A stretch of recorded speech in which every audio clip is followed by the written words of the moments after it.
Bonjour, je fais cette petite vidéo pour pouvoir répondre à une inquiétude d'un collègue à propos du jus de bissap, le jus de bissap que nous consommons chaque jour.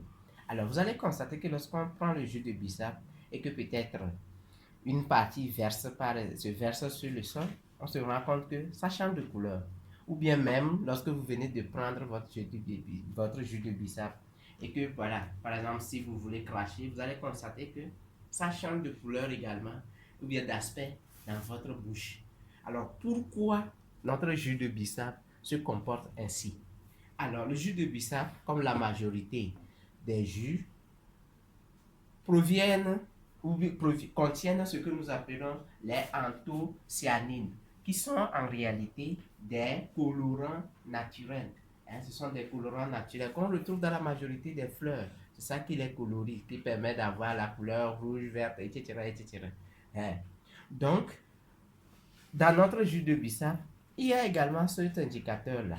Donc, il se comporte en réalité comme un indicateur coloré et qui va changer de couleur en fonction de son milieu. Donc, voyons ce qui va se passer. On va verser, ici c'est la solution d'acide chlorhydrique. On va verser une petite quantité. Voilà.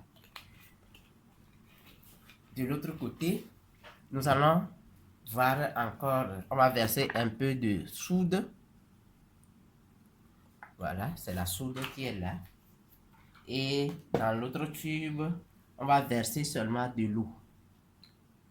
C'est ça. Donc voilà notre jus de bissap. J'ai prélevé une petite partie. Donc regardez, lorsque je verse quelques gouttes ici, ça garde la couleur rouge. Je viens ici, ça change de couleur, ça devient verte. Et lorsque je viens ici, dans l'eau, ça n'a pas changé de couleur. Voilà. Donc, lorsque vous allez prendre votre jus de bissap et vous versez sur le sol et vous constatez que ça change de couleur, ça devient peut-être un peu plus noir, c'est parce que l'endroit là est plus basique. Voilà la raison pour laquelle notre jus de bissap a changé de couleur.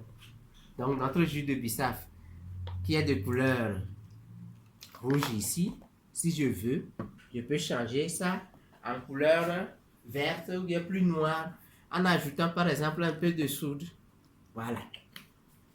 Donc, lorsque j'ajoute un peu de soude, j'ai transformé mon jus de bissap en ceci. Ou bien, lorsque l'eau que je vais utiliser pour pouvoir préparer mon jus de bissap, l'eau là est un peu plus basique, vous n'allez pas avoir un jus de bissap de couleur rouge, mais voilà le résultat que vous allez obtenir.